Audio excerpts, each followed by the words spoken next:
बोलिए नारायण भगवान की जय। श्रीमद् भागवत महापुराण दशम स्कंद 26वां अध्याय।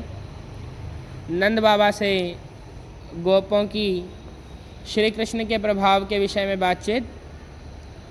श्री सुखदेव जी कहते हैं, परीक्षित, व्रज के गोप भगवान श्री कृष्ण के ऐसे अलौकिक कर्म देखकर बड़े आश्चर्य में पड़ गए।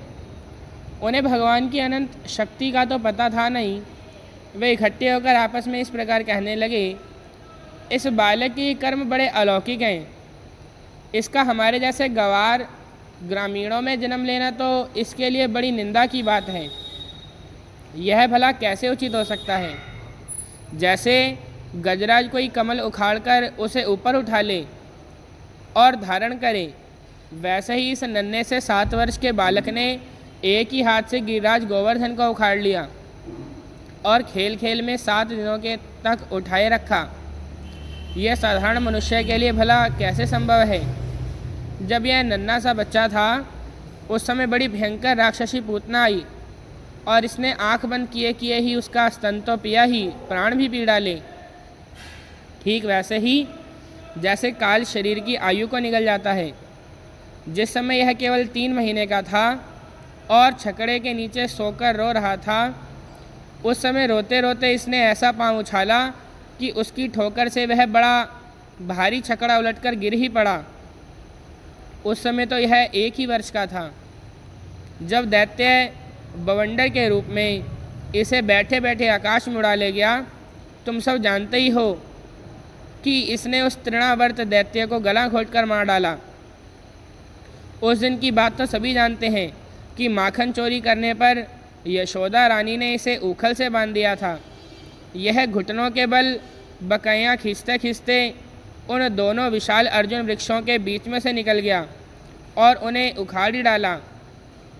जब यह ग्वालबाल और बलराम जी के साथ बछड़ों को चराने के लिए वन में गया हुआ था, उस समय इसको मार डालने के लिए एक दैत्य बगुले के रूप में आया और इसने दोनों हाथों से उसके दोनों ठोर पकड़कर उसे तिनके की तरह चीर डाला। जिस समय इसको मार डालने की इच्छा से एक दैत्य बछड़े के रूप में बछड़ों के झुंड में घुस गया था, उस समय इसने उस दैत्य को खेल ही खेल में मार डाला और उसे कैथ के पेड़ों पर पटक कर उन पेड़ों को भी गिरा दिया। इसने बलराम जी के साथ मिलकर गधे के रूप में रहने वाले धेनुकासुर और उसके भाई बंधुओं को मार डाला और पके हुए फलों से पूर्ण तालवन को सबके लिए उपयोगी और मंगलमय बना दिया। इसी ने बलशाली बलराम जी के द्वारा क्रूर प्रलंबासुर को मरवा डाला तथा दावानल से गौओं और ग्वाल बालों को उबार लिया। यमुना जल में रहने वाला कालिया नाग कितना विशाला था, परंतु इसने उसका भी मान मर्दन कर उसे बलपूर्वक दह से निकाल दिया और यमुना जी का जल सदा के लिए विषरहित अमृतमय बना दिया। नंद जी, हम यह भी देखते हैं कि तुम्हारे इस सांवले बालक पर हम सभी ब्रजवासियों का अनंत प्रेम है और इसका भी हम पर स्वाभाविक ही स्नेह है। क्या आप बतला सकते हैं कि इसका क्या कारण है? भला कहाँ तो यह 7 वर्ष का नन्हा सा बालक और कहाँ इतने बड़े गिरिराज को 7 दिनों तक उठाए रखना। व्रजराज, इसी से तो तुम्हारे पुत्र के संबंध में हमें बड़ी शंका हो रही है। नंद बाबा ने कहा, गोपों, तुम लोग सावधान होकर मेरी बात सुनो। मेरे बालक के विषय में तुम्हारी शंका दूर हो जाए, क्योंकि महर्षि गर्ग ने इस बालक को देखकर इसके विषय में ऐसा ही कहा था। तुम्हारा यह बालक प्रत्येक युग में शरीर ग्रहण करता है। विभिन्न युगों में इसने श्वेत, रक्त और पीत ये भिन्न भिन्न रंग स्वीकार किए थे। इस बार यह कृष्ण वर्ण हुआ है। नंद जी, यह तुम्हारा पुत्र पहले कहीं वसुदेव के घर भी पैदा हुआ था, इसलिए इस रहस्य को जानने वाले लोग इसका नाम श्रीमान वासुदेव है ऐसा कहते हैं। तुम्हारे पुत्र के गुण और कर्मों के अनुरूप और भी बहुत से नाम हैं तथा बहुत से रूप। मैं तो उन नामों को जानता हूँ, परंतु संसार के साधारण लोग नहीं जानते।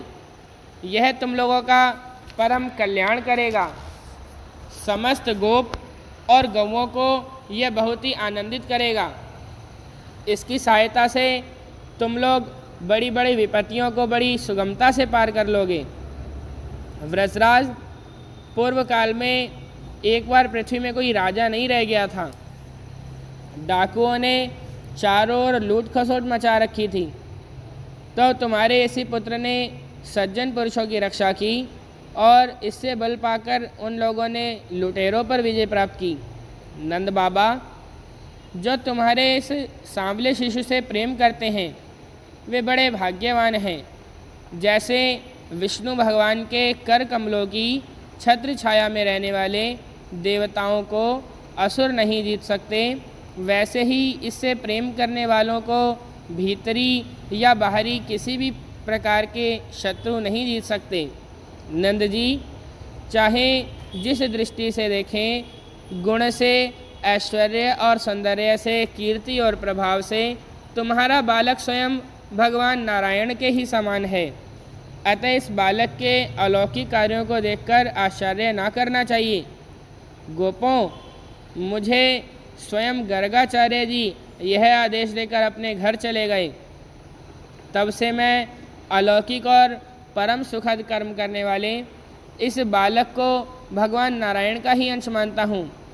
जब व्रजवासियों ने नंद बाबा के मुख से गर्ग जी की यह बात सुनी तब उनका विस्मय जाता रहा, क्योंकि अब वे अमित तेजस्वी श्री कृष्ण के प्रभाव को पूर्ण रूप से देख और सुन चुके थे। आनंद में भरकर उन्होंने नंद बाबा और श्री कृष्ण की भूरी भूरी प्रशंसा की। जिस समय अपना यज्ञ भंग हो जाने के कारण इंद्र क्रोध के मारे आग बबूला हो गए थे और मूसलाधार वर्षा करने लगे थे, उस समय वज्रपात, ओलों की बौछार और प्रचंड आंधी से स्त्री, पशु तथा ग्वाले अत्यंत पीड़ित हो गए थे। अपनी शरण में रहने वाले व्रजवासियों की यह दशा देखकर भगवान का हृदय करुणा से भर आया, परंतु फिर एक नई लीला करने के विचार से वे तुरंत ही मुस्कुराने लगे। जैसे कोई नन्हा सा निर्बल बालक खेल खेल में ही बरसाती छत्ते का पुष्प उखाड़ ले, वैसे ही उन्होंने एक हाथ से ही गिरिराज गोवर्धन को उखाड़कर धारण कर लिया और सारे व्रज की रक्षा की। इंद्र का मद चूर करने वाले वे ही भगवान गोविंद हम पर प्रसन्न हो।